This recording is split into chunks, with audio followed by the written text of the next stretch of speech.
Salve, galerinha linda, maravilhosa, misteriosa do YouTube, tudo bem com vocês? Eu sou Bruna Oliveira, sejam todos muito bem-vindos ao canal Mistérios do Tempo. Hoje nós vamos trazer para vocês uma história nacional e possivelmente bastante sobrenatural também, envolvendo uma antiga fazenda lá no Piauí, conhecida como Fazenda Buritizinho. Eu não consegui encontrar muitas fotos do interior da fazenda, mas tudo que eu encontrei eu vou deixar para vocês porque esse local é simplesmente histórico e muito, mas muito incrível mesmo por toda a sua história. Inclusive também vai ter uma parte criminal nesse vídeo que possivelmente também tem a ver com o lado sobrenatural, tá bom, gente? Eu espero que vocês gostem da história. Se gostar, é claro, deixa o like, compartilha, se inscreve aqui no canal. Se possível, também se tornem membros, porque isso ajuda bastante o nosso trabalho. E maratonem, gente, maratonem muito as nossas playlists, porque tem mais de 200 vídeos esperando por vocês e muitos vocês nos pedem e já estão lá, ó, há tempo só esperando vocês assistirem, tá bem? Gostam de castelos assombrados, nem tão assombrados assim? Então curtam também, sigam, né, o nosso outro canal aqui no YouTube chamado Castelos do Tempo. Lá tem alguns vídeos que estão aqui no Mistérios, mas tem outros também que nós não colocamos lá. Querem saber quando sai vídeo novo? É muito simples. Entrem, por favor, no nosso grupo de WhatsApp, porque por lá vocês serão notificados por nós quando sai vídeo novo, tá bom? Recado dado, agora chega de papo. Vamos logo para essa história. Vlad, solta a vinheta.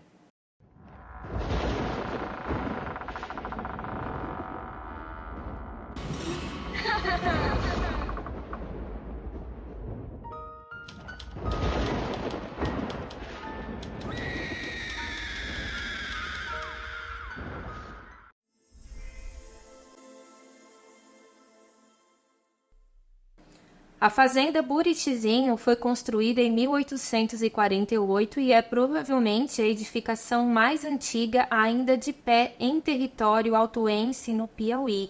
Na época, Altos ainda não existia como cidade e suas terras elas pertenciam à vila de Campo Maior. Ela fica situada a cerca de 3 quilômetros da sede do município no sentido de Altos, em Teresina. Inicialmente, essa propriedade ela pertenceu à senhora Maria Joaquina Saraiva. Ela nasceu em 1817 e faleceu em 1895 e também pertenceu ao seu esposo, o senhor Antônio Saraiva de Carvalho. Só que a data de nascimento e data de falecimento do senhor Antônio eu não consegui descobrir, mas se você souber de alguma coisa, deixa aqui para mim no comentário. Posteriormente, então, a esses donos, a fazenda ela passou para as mãos do senhor Polidoro Antônio Saraiva e também da sua esposa, Joana de Abranches Saraiva, que foi, inclusive, a primeira professora da Escola Mista de Altos. A fazenda Buritizinho ela foi comprada pelo casal Saraiva por 6 contos de réis entre 1918 e 1920. Nela, o senhor João Simeão Saraiva ele desenvolveu uma intensa atividade agrícola e também pecuária, com grande vacaria e farta produção de leite. Ele também contava com um excelente bananal e até se cultivava a criação do bicho da seda. Infelizmente, o senhor João Simeão ele teve um falecimento muito trágico. Muitas pessoas também ligam o seu algoz a parte sobrenatural dessa história e daqui a pouquinho a gente já vai chegar lá. Bom, gente, eu passei para vocês um pouco da história desse lugar, tá? Com certeza ela também teve outros proprietários, muitas pessoas também moraram ali, filhos do casal, netos também dos primeiros proprietários.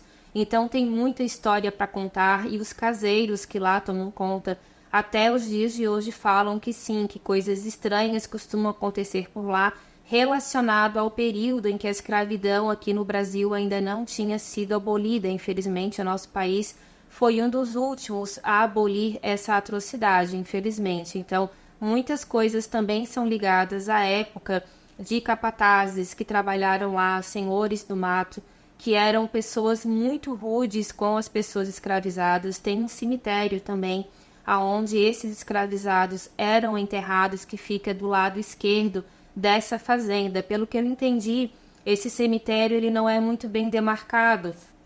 Alguns drones já fizeram algumas viagens aéreas ali para tentar pegar bem o local, mas é de difícil reconhecimento porque provavelmente nenhuma lápide era feita, talvez alguma cruz de madeira no máximo era colocada para essas pessoas que infelizmente não eram consideradas nem mesmo gente, né? Infelizmente são fatos reais. Então, os espíritos desses capatazes e também dos escravizados que passaram verdadeiras tormentas na mão dessas pessoas, segundo alguns médiums, ainda possivelmente vagam por essa fazenda. E sim, os caseiros falam que já viram pessoas negras, tá, passando por lá com roupas bastante esfarrapadas, antigas, e também outros homens em forma de perseguição também estavam atrás dessas pessoas, e que isso acontece com frequência, mas que simplesmente eles desaparecem.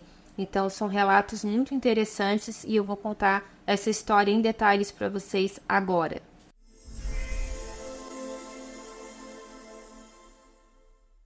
Como eu falei para vocês, há rumores de que a fazenda é assombrada devido a cruéis atos, tá? Que os escravos, infelizmente, né, torturas que eles sofreram lá frequentemente, eles eram submetidos a isso naquela época. Não é uma coisa que é inventada, não é uma história, um conto de terror. Isso realmente aconteceu e deixa com certeza marcas, tanto na vida quanto após a morte. Segundo o relato do senhor Carlos Dias, um texto publicado no portal Autos, é dito que, abre aspas, pessoas que residiram na vizinhança da fazenda ou nela estiveram por algum período, testemunharam inexplicáveis barulhos de pratos quebrando, correntes sendo arrastadas, gritos e outros barulhos aterrorizantes. Elas afirmaram que, ao se dirigirem para o local de origem do barulho, nada avistaram, encontrando a casa em perfeita ordem. Fecha aspas. Isso me lembrou também, gente, uma história que a minha avó contava junto com outros familiares. Eu já mencionei isso em outro vídeo, mas tem bastante gente nova aqui também no canal que ainda não escutou. É um relato particular meu, mas que realmente é muito parecido com essa questão dos barulhos. A minha falecida avó, ela tinha um pequeno sítio em Alfredo Wagner, Santa Catarina. Eles estavam reunidos atrás da casa dela e ela tinha muita louça em uma estante. E de repente um barulho estrondoso aconteceu, todo mundo correu. Ela dizia que botou a mão na cabeça achando que a louça dela tinha se quebrado tudo. Ela ficou muito nervosa, não conseguiu nem ver, porque para ela estava tudo quebrado. E quando os outros familiares meus, né, chegaram dentro de casa, estava tudo intacto, não tinha casa nenhuma na proximidade. E realmente foi uma coisa que não teve explicação, e a minha avó acreditava que o sobrenatural fazia parte disso tudo.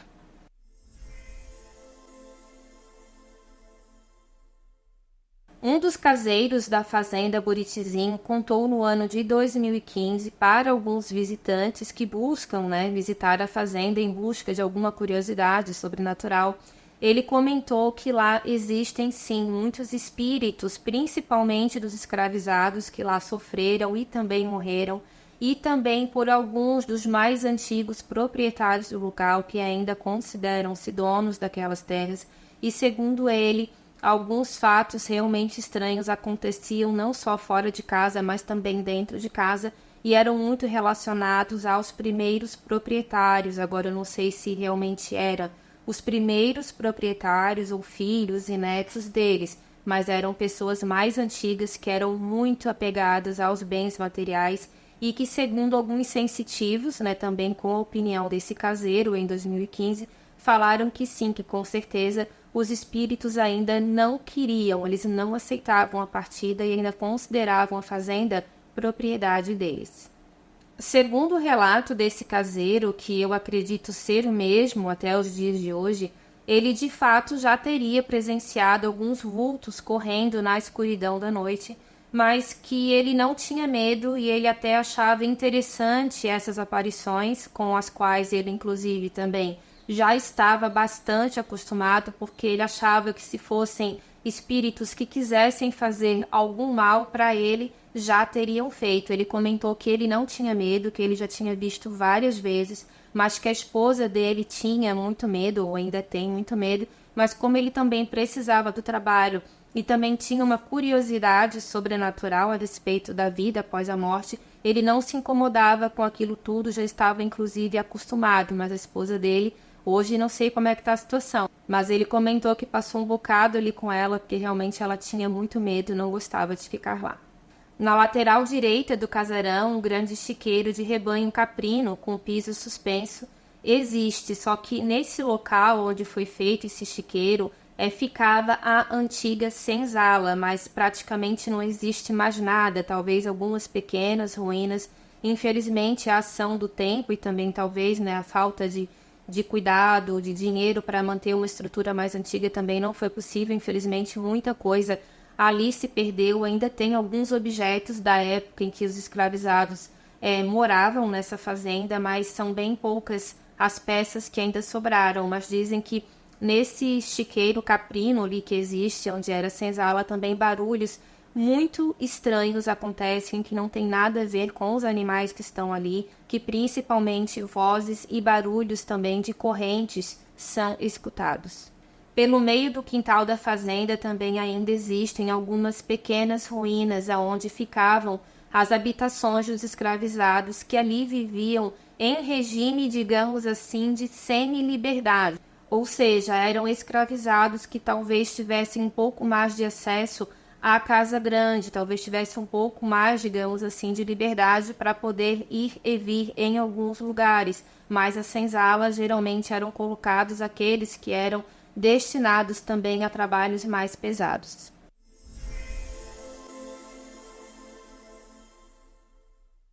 Por volta de 2010, uma grande empresa chamada Speak, pelo menos é a sigla que consta na internet, essa empresa ela prestava serviços na cidade de Altos, ela alugou o casarão para poder acomodar alguns dos seus funcionários que não eram da cidade.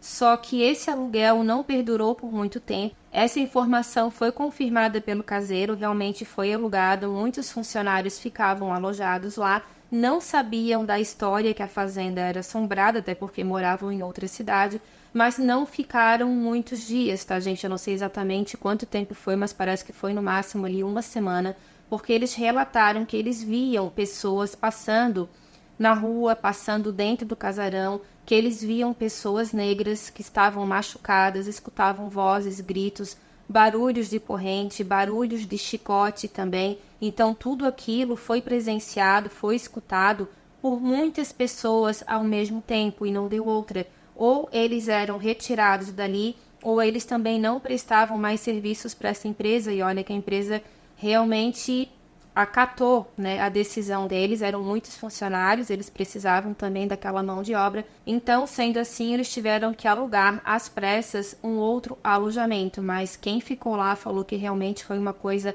assustadora e que eles nunca mais queriam presenciar algo parecido. A sensação que muitos funcionários descreviam é que por algum motivo essas entidades não queriam a presença deles ali e que tanto barulho, tanta atividade poltergeist realmente tinha algum objetivo, que era fazer com que eles saíssem dali.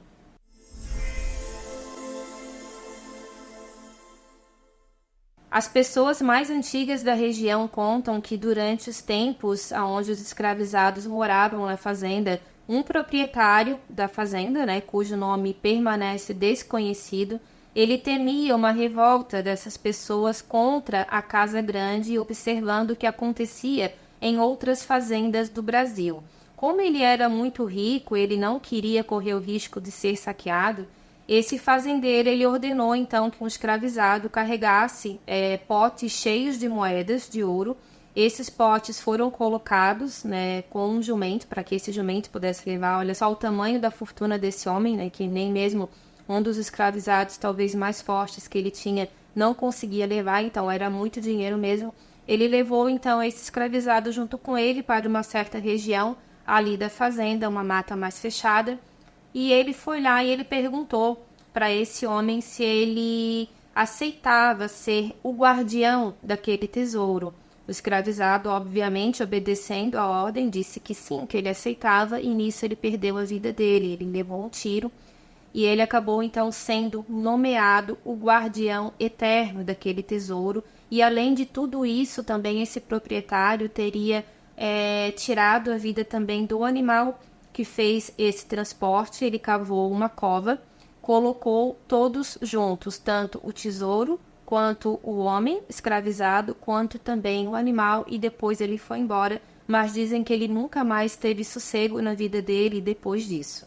Alguns anos depois da morte desse fazendeiro, o espírito dele apareceu supostamente ao homem, tá? Que também não teve identidade revelada. Essa aparição, ela pediu para esse homem que ele desenterrasse esse tesouro, porque a sua alma estava em tormento, e só assim ele poderia encontrar a paz. Esse pedido, gente, se repetiu várias vezes, até que esse mesmo homem finalmente tomou coragem e cavou um buraco sob um pé de caju. Eu não sei exatamente se esse pé de caju ainda existe, mas as pessoas mais antigas da região falam que sim. O caseiro, pelo menos, não comentou nada a respeito dessa história. Mas, enfim, esse homem, ele cavou esse buraco e ele realmente achou o tesouro.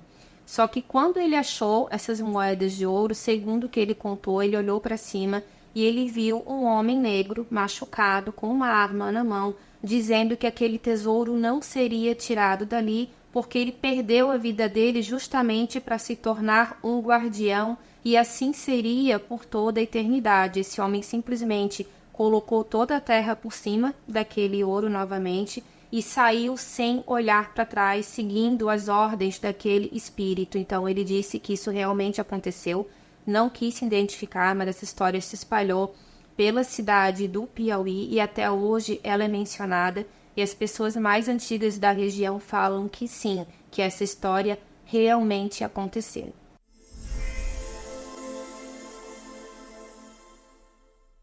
Há algum tempo atrás, um antigo morador da região chamado Senhor Zé Mateus, ele contava que quando ele era mais jovem, ele tinha o hábito de ir com seu pai fazer farinhada na fazenda Buritizinho. E quando eles chegavam lá, eles dormiam em uma antiga casinha que não existe mais. Essa casinha ela foi demolida ou ela caiu pela ação do tempo. Eu não sei, mas eu acredito que eles moravam talvez não tão perto da fazenda, e sim na região. Mas como eles tinham muita coisa para fazer, eles pernoitavam lá. Então eles ficavam nessa casinha, mas ele contou que praticamente eles não conseguiam dormir à noite por causa dos barulhos.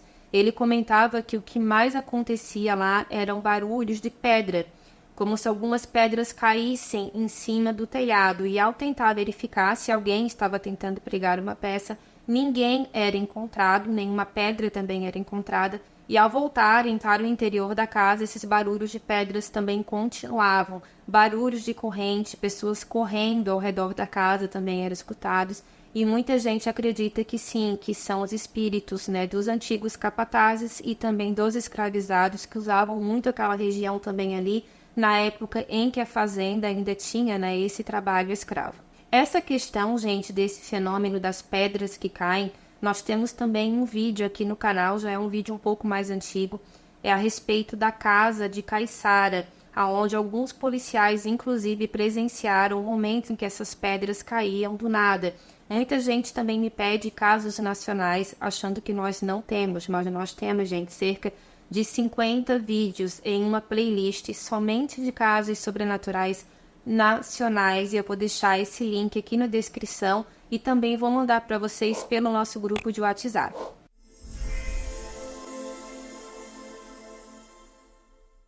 Além de todos os tormentos infligidos aos escravizados no passado, a fazenda Buritizinho ela também foi cenário de um dos crimes mais horríveis do século XX. No dia 4 de janeiro de 1941, um homem apelidado de Citônio, que era um ex-funcionário da fazenda, ele foi preso por ordem dos empregadores, tá? Ele estava tomado de uma fúria totalmente cega. Ele queria a busca de uma vingança e por causa disso ele tirou a vida do senhor João Simeão. Lembra que eu contei para vocês no começo do vídeo que ele teve uma morte muito trágica e ele também é relacionado ao sobrenatural? Então, infelizmente, dizem que esse homem era um homem extremamente trabalhador, generoso com seus funcionários, que ele era uma pessoa que tinha um bom coração, só que ele teve o azar de encontrar no caminho dele um homem extremamente rancoroso e vingativo. O Citônio, segundo a história conta, ele tinha algumas divergências com a esposa do proprietário da fazenda. Então ele teve algumas brigas com ela, chegou a um ponto que ele chegou num total desrespeito e ela pediu então que ele fosse embora e o esposo dela, presenciando aquele tipo de ato, realmente concordou em defender a sua mulher e acertou as contas, então, com esse homem. Aparentemente, ele tinha entendido. O senhor João Simeão parece que deu até um pouco mais do que ele devia para esse homem, para que ele também não fosse prejudicado financeiramente. Só que esse homem fingiu que estava tudo bem, mas na verdade ele já estava arquitetando um plano que foi, assim, algo que marcou a história do Piauí e acredito que também todo o Brasil na época, tamanha foi a brutalidade do ato cometido. Nesse dia que eu mencionei para vocês, 4 de janeiro de 1941, o senhor João Simeão ele estava passando as margens, né, da BR-343, hoje é BR-343, e ele estava passando, né, inocentemente, né, jamais esperava encontrar o Citônio naquele período. Só que o que aconteceu? Eles se encontraram, ele cumprimentou esse homem, mas não teve jeito, ele logo já foi atacado. Eu não vou poder descrever, gente, para vocês. Muita gente me pede, Bruna, mas você tem que contar. Não dá. Porque se eu conto, o vídeo é censurado. Nós já temos alguns vídeos aqui no canal que nós precisamos fazer uma reedição, enxugar bastante as informações, porque senão o YouTube ele realmente barra, tá? Então, o que eu posso dizer para vocês é que esse homem teve um falecimento extremamente terrível, tá? Causado por uma foice. E o que aconteceu? Ele caiu, então, do cavalo, só que nesse momento uma testemunha apareceu. Ela também ameaçou o Citônio ficou com medo porque ele estava armado.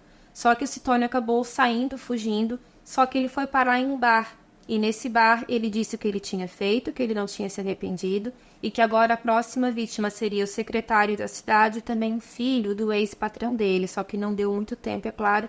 Ele foi preso, tá? Dentro dessa prisão dizem que ele também sofreu horrores, que ele ficou sem comer, ficou sem beber, porque a cidade toda queria pegar ele, porque todo mundo gostava do senhor João Simeão, e a forma como ele fez realmente foi algo assim inominável. Então as pessoas estavam com muita raiva desse homem, ele ficou preso lá, passou por maus bocados, já tinha recebido algumas ameaças, pediu para ser transferido para Teresina, não foi atendido, e ele acabou perdendo a vida misteriosamente dentro da cela, pelas mãos de um outro preso também, e segundo os relatos, né, mais antigos contam, isso tudo também teria sido bastante facilitado pelos carcereiros, então muita gente acredita que o espírito do Citônio também ainda vague por aquelas terras em busca talvez do perdão, né, da vítima dele, ou não, simplesmente pela raiva também de ter perdido a própria vida dentro de uma prisão. Por que eu falo isso para vocês? Porque muitas pessoas falam que um homem a cavalo é visto exatamente no local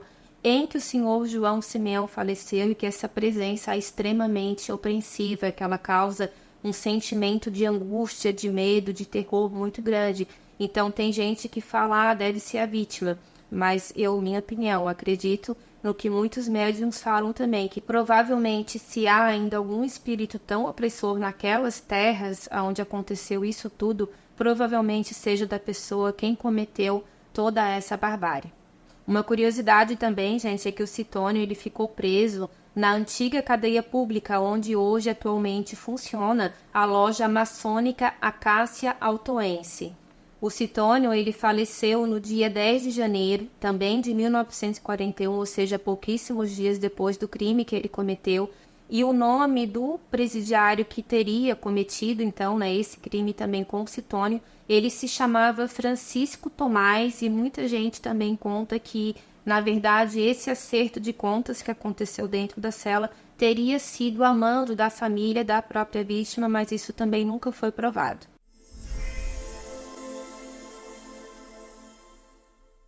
Como eu comentei com vocês, no lado esquerdo dessa fazenda possivelmente está sim o cemitério, que muitos escravizados eram enterrados praticamente de qualquer jeito, porque naquela época, né, infelizmente era assim mesmo. O caseiro ele confirma essa história do cemitério, mas ele não é muito bem demarcado.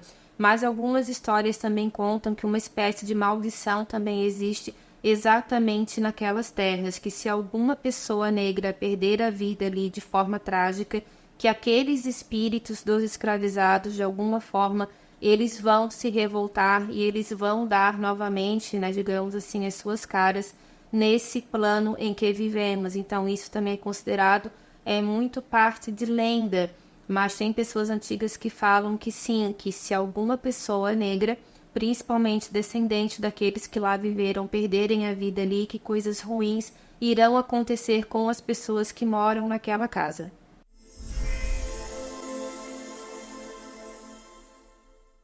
Outros falecimentos também ocorreram na imediação da fazenda, praticamente na frente dela, segundo algumas fontes relatam.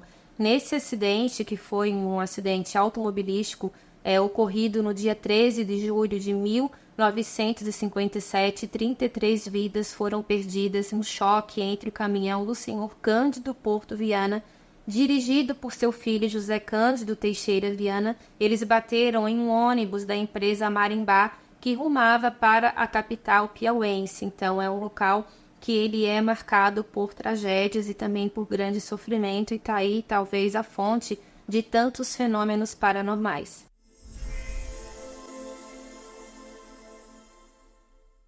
Quando o senhor João Simeão faleceu, a fazenda ela foi vendida, e isso ainda nos anos de 1940, ela foi vendida ao coronel José Fortes Sobrinho, mais conhecido como Zozô.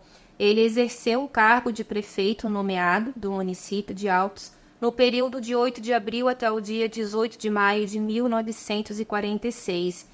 Por uma fonte que eu pesquisei, só que é uma fonte mais antiga, tá, gente, de 2015, a proprietária nessa época era a professora e também escritora Lina Celso Pinheiro Ribeiro. Ela residiu ali com a família dela por longos anos e ela adquiriu por herança do pai dela, que era advogado, jornalista e escritor, e ele se chamava Celso Pinheiro Filho, falecido em 1974. Então hoje eu não sei se ela ainda é a proprietária, talvez seja, mas talvez não more lá, porque nessa época de 2015 só quem tomava conta desse local era o caseiro e a família dele, que sempre foram muito também simpáticos com as pessoas que procuravam maiores informações sobre o lugar. Então, assim, gente, é uma história que eu particularmente não conhecia.